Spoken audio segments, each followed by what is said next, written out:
ರಾಜಕಾರಣಿಗಳು ಅವ್ರವರೇ ಕಿತ್ತಾಡ್ಕೊಂಡು ಬಡವ್ರನ್ನ ಮೂಲಕ್ಕೆ ತಳ್ತಾ ಇದ್ದಾರೆ. ಅವ್ರವರಲ್ಲೇ ಒಗ್ಗಟ್ಟಿಲ್ಲ ಅಂದರೆ ನಮ್ಮನ್ನೇನು ಉದ್ಧಾರ ಮಾಡ್ತಾರೆ ಮೇಡಮ್ ಅವರು. ಅವ್ರೇನಂದರೆ ಡೆಲ್ಲಿಗೆ ಹೋಗೋ, ಅಲ್ಲೋಗೋ, ಇಲ್ಲೋಗೋ, ಪಾದಯಾತ್ರೆ ಹೋಗೋ, ಇದರೊಳಗೆ ಕಾಲ ಕಳೀತಾರೆ. ಬಡವ್ರನ್ನಂತೂ ಉದ್ಧಾರ ಮಾಡ್ತಾರೆ. ಈ ಥರ ಇದು ಮಾಡ್ತಾ ಇದ್ರೆ ಮನುಷ್ಯರು ಓಟು ಹಾಕಕ್ಕೆ ಹೋಗಲ್ಲ, ತಲೆನೂ ಕೆಡಿಸ್ಕೊಳ್ಳಲ್ಲ. ಯಾವನಾದ್ರೂ ಬೀದಿಲಿರೋಂತಂದು ರಾಜಕೀಯಕ್ಕೆ ಕೂರಿಸ್ಬೇಕು, ಅವಾಗ ಎಲ್ಲರೂ ಉದ್ಧಾರ ಆಗ್ತಾರೆ. ಇವಾಗ ಮಳೆಗಾಲ ಜಾಸ್ತಿ ಸ್ಟಾರ್ಟ್ ಆಗಿದೆ. ನಾವು ನೋಡ್ತಿರ್ಬೋದು ರೋಡಲ್ಲಿ 3 ಗಂಟೆ ಗಾಡಿ ನಿಲ್ಸ್ಕೋಬೇಕು. ಇವಾಗ ರಾಜಕೀಯ ವ್ಯಕ್ತಿಗಳು ಬರ್ತಾರೆ, ಮರ ಬಿದ್ದಾಗ ಮರ ಅಂದರೆ ರೆಡಿ ಮಾಡಿಸ್ತೀವಿ ಅಂತ ಹೇಳ್ತಾರೆ, ರೋಡ್ ರೆಡಿ ಮಾಡಿಸ್ತೀವಿ ಅಂತಾರೆ, ಚರಂಡಿ ರೆಡಿ ಮಾಡಿಸ್ತೀವಿ ಅಂತಾರೆ. ಅದು ಯಾವುದು ಕೂಡ ರೆಡಿ ಮಾಡಿಸ್ತಾ ಇಲ್ಲ. ಏನು ಅನಿಸುತ್ತೆ ರಾಜಕಾರಣಿ ವ್ಯಕ್ತಿಗಳ ಬಗ್ಗೆ? ಅವರು ಜವಾಬ್ದಾರಿ ಇಲ್ಲ ಅಂತ ಹೇಳ್ಕೊಳ್ತೀವಿ ಅಷ್ಟೇ. ರಾಜಕಾರಣಿಗಳು ಅವ್ರವರೇ ಕಿತ್ತಾಡ್ಕೊಂಡು ಬಡವ್ರನ್ನ ಮೂಲಕ್ಕೆ ತಳ್ತಾ ಇದ್ದಾರೆ, ಇಷ್ಟು ಹೇಳ್ಬೋದು. ಇದಕ್ಕೆ ಮೇಲೆ ನಾವೇನು ಹೇಳೋಕ್ಕಾಗಲ್ಲ. ಅವ್ರವರಲ್ಲೇ ಒಗ್ಗಟ್ಟಿಲ್ಲ ಅಂದರೆ ನಮ್ಮನ್ನೇನು ಉದ್ಧಾರ ಮಾಡ್ತಾರೆ ಮೇಡಮ್ ಅವರು. ಕರೆಕ್ಟಾಗಿ ನಾನು ಹೇಳೋದು.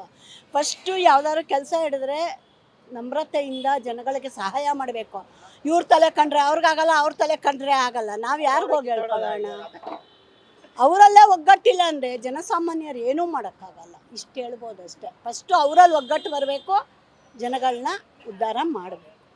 ಬಟ್ ಓಟ್ ಕೇಳೋ ಟೈಮಲ್ಲಿ ಮನೆ ಬಾಗ್ಲಿಗೆ ಬರ್ತಾರೆ, ಮತ್ತು ಈ ಥರ ಚರಂಡಿಯಲ್ಲಿ ಅಥವಾ ಯಾರಾದರೂ ಬಿದ್ದು ಇದಾಗುತ್ತಲ್ಲ, ನೀರು ತುಂಬಿ ಬಿದ್ದಾಗಲೂ ಕೂಡ ಅವ್ರು ಹೇಳ್ತಾರೆ, ಪರಿಹಾರ ಕೊಟ್ಟು ಹೇಳ್ತಾರೆ, ರೆಡಿ ಮಾಡಿಸ್ತೀವಿ ಅಂತ. ವರ್ಷ ಇದೇ ಹೇಳ್ಕೊಂಡು ಬರ್ತಿದ್ದಾರೆ. ಏನು ಅನಿಸುತ್ತೆ ಅಂದರೆ ರಾಜಕೀಯ ಯಾವ ಥರ ಬೆಳವಣಿಗೆ ಆಗ್ತಾ ಇದೆ ಅಂತ ಅನಿಸುತ್ತೆ? ಅಧ್ವಾನ ಆಗ್ತಾ ಇದೆ ಅಂತ ಹೇಳ್ತೀನಿ ನಾನಂತೂ. ರಾಜಕೀಯ ಬೆಳವಣಿಗೆ ಆಗಬೇಕು ಅಂದರೆ ಅವ್ರು ಹೇಳೋದನ್ನ ಕರೆಕ್ಟಾಗಿ ಫಾಲೋ ಮಾಡ್ಕೊಂಡೋದ್ರೆ ಎಲ್ಲರಿಗೂ ಬೆಲೆ ಇದೆ. ಅವ್ರು ಮಾಡಲ್ಲ.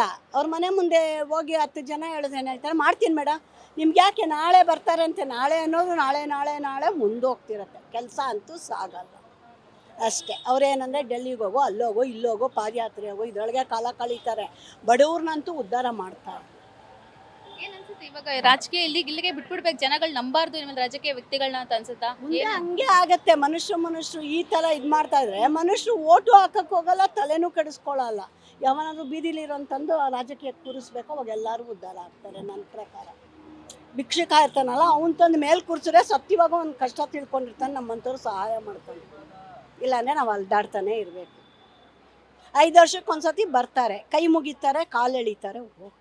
ಸರ್, ಮಳೆ ಬಂದು ಇವಾಗ ರೋಡಲ್ಲೆಲ್ಲ ನೀರು ನಿಂತ್ಕೊಂಡು ಇವತ್ತು ಪರಿಸ್ಥಿತಿ ನೋಡಿದ್ರೆ ಬೆಳಗ್ಗೆಯಿಂದನೇ 3-4 ಅವರು ರೋಡಲ್ಲಿ ಜನಗಳು ನಿಂತ್ಕೋಬೇಕು, ಗಾಡಿ ನಿಲ್ಸ್ಕೊಂಡು ಆ ಥರ ಪರಿಸ್ಥಿತಿ ಬಂದಿದೆ.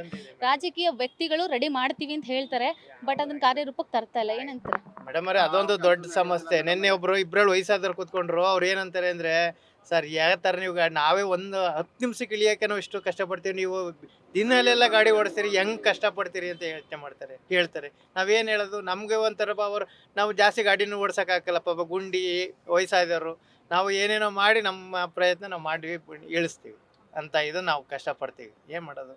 ಬಟ್ ರಾಜಕೀಯ ವ್ಯಕ್ತಿಗಳು ಮನೇಲಿ ನೀರು ನುಗ್ದಾಗ, ಮರ ಬಿದ್ದಾಗ, ರೋಡಲ್ಲಿ ಆ ಥರ ಪರಿಸ್ಥಿತಿ ಬಂದಾಗ ಹೇಳ್ತಾರೆ ರೆಡಿ ಮಾಡಿಸ್ತೀವಿ ಅಂತ. ಅದೇ ಮುಂದಿನ ವರ್ಷಕ್ಕೆ ಬಂದು ಮತ್ತೆ ಅದೇ ಪದಗಳು ಹೇಳ್ಬಿಟ್ಟು ಹೋಗ್ತಾರೆ. ಏನು ಅನ್ಸುತ್ತೆ ರಾಜಕೀಯ ವ್ಯಕ್ತಿಗಳ ಬಗ್ಗೆ? ಅವ್ರ ಬಗ್ಗೆ ಹೇಳಕ್ಕೆ ಅವ್ರು ಖುದ್ದು ಮಾಡ್ಬೇಕು. ನಾವು ಹೇಳಿದ್ರು ಅದಕ್ಕೆ ಏನೋ ಕಿವಿ ಕೊಡಕ್ಕಲ್ಲ. ಅವರು ಯಾವುದಕ್ಕೂ ಕಿವಿ ಕೊಡೋದಿಲ್ಲ ಅಷ್ಟೇ. ಅದಕ್ಕೂ ಕಿವಿ ಕೊಡೋದಿಲ್ಲ. ನೋಡ್ತಾ ಇದೀವಲ್ಲ ಇವತ್ತು, ಎಲ್ಲೆಲ್ಲೂ ನೋಡಿ ಎಲೆಕ್ಷನ್ ಮಾಡ್ತಾರೆ ಅಷ್ಟೇ. ಅದ್ರಂತೂ ಯಾವುದು ಆಯ್ತಾ ಇಲ್ಲ. ಎಲ್ಲಿ ನೋಡಿದ್ರು ಬರೀ ಗುಂಡಿ. ಜನಗಳು ರಾಜಕೀಯ ವ್ಯಕ್ತಿಗಳನ್ನ ನಂಬಿ ಓಟ್ ಹಾಕೋದು ತಪ್ಪು ಅನಿಸ್ತಿದ್ಯಾ? ತಪ್ಪು ಅನ್ನೋದು ಮೇಡಮ್ ಅವರೇ, ಅದು ಅವ್ರಿಗೆ ಸೇರಿದ್ದು. ಈಗ ಆಗ್ಲಿ, ನಮ್ಗಂತೂ ಅನ್ನಿಸ್ತದೆ. ಏನೋ ಒಂದು ಯಾರು ಅವ್ರ ಇದ್ರಲ್ಲಿ ಯಾರು ಬರ್ಲಿ, ಅದು ಒಳ್ಳೇದು ಮಾಡ್ಬೇಕು ಅನ್ನೋದು ನಮ್ಮದೇ. ನಾವು ನೋಡಿ ಇದೇ ಬೇಡ್ಕೊಂಡು ತಿಂತಾ ಇರೋದು, ಇದೇ ಕಷ್ಟ. ಯಾವುದೇ ವೇಳೆ ನಾವು ಅದು ಇದು ದಳವೆ ಬರ್ಲಿ, ನಮ್ಗೇನು ಅದ್ರ ಬಗ್ಗೆ ಇದಿಲ್ಲ, ಆಗ್ತೀವಿ. ಆದ್ರೆ ಯಾರು ಮಾಡ್ತೀವಿ ಅನ್ನೋದು ಯಾರೂ ಮೂವ್ ಆಯ್ತಾ ಇಲ್ಲ. ಅದೇ ಬೇಕಾಗಿರೋದು ನಮ್ಗೆ. Beat plus Karnataka.